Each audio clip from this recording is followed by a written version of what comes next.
Hi everyone, Landlords Journal here. Welcome to part one of the interview with successful property entrepreneur and investor Colin Easby. Hi Colin, how are you? I'm great, thanks. Hi. Colin is the author of the book A Definitive Guide to HMOs for Landlords, and he has taken time out of his busy schedule to answer some of your burning questions, which I'm sure that you'll get the maximum value out of.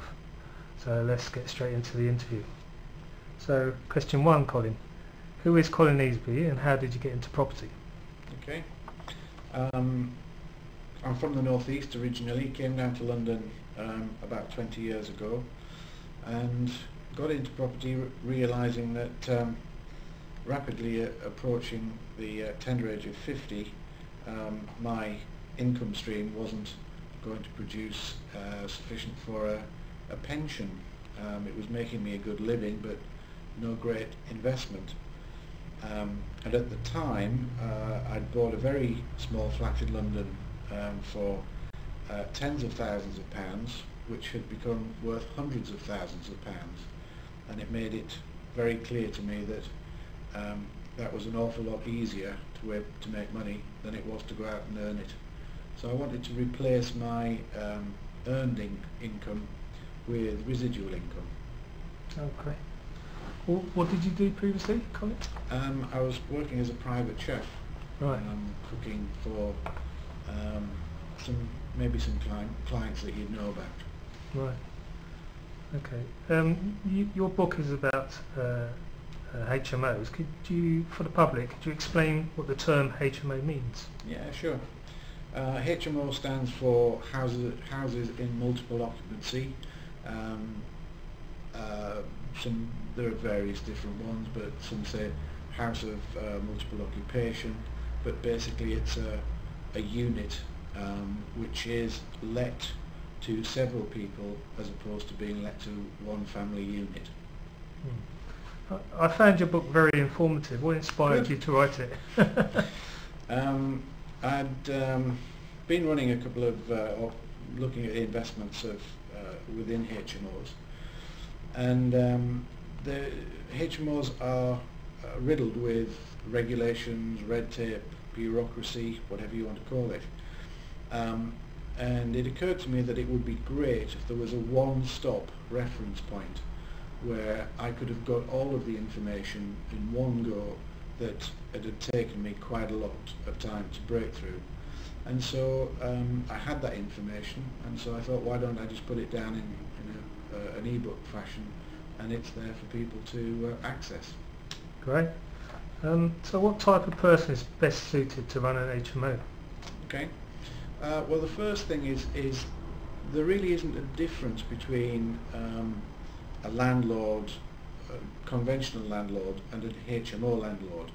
I think the only difference is that each one of your properties isn't let to a single unit. It might be 5 or more, and because of that multiplication it brings more issues with it.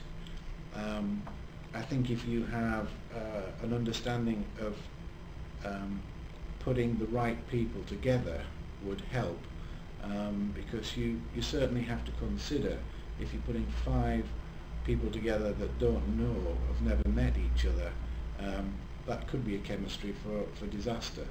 So maybe to be a bit of a people person, to have the knowledge of a landlord as well, and certainly not to be afraid of getting involved and working. Great. So you state in your book HMO business has changed. Why do you feel that this is? Well, traditionally, going back probably decades, the classic HMO was done by the less scrupulous of property investors, who were looking to maximise their return and putting as many people into pretty rundown and not necessarily safe properties. And as is always the case, if somebody does that, eventually it's picked up and regulation has to be applied to it for the safety of the people within it. That regulation is the Housing Act of 2004, which was actually established. The start of it was established in 2006, but the way that it's changed is that that regulation is totally justifiable. It's there for the benefit of the tenants, and I personally think that it's a good thing that it's lifted the standard of HMOs up in this country. Right. So what are the pitfalls of running an HMO business? I mean, I know there's quite a few, but can you name a few for us? Yeah, I think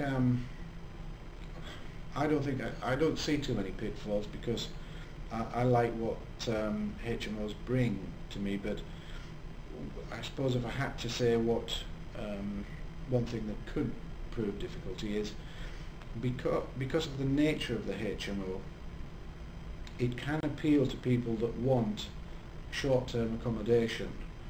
It could be that they're working in a particular area for a short-term contract.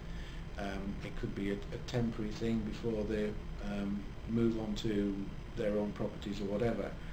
And so the length of tenancy multiplied by the larger number of tenants that you've got means that you have a fairly constant flow of tenants in and out.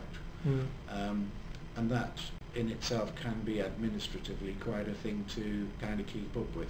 Right, okay. Well, thanks so much for part one, Colin. My pleasure. And we see everyone on the other side for part two.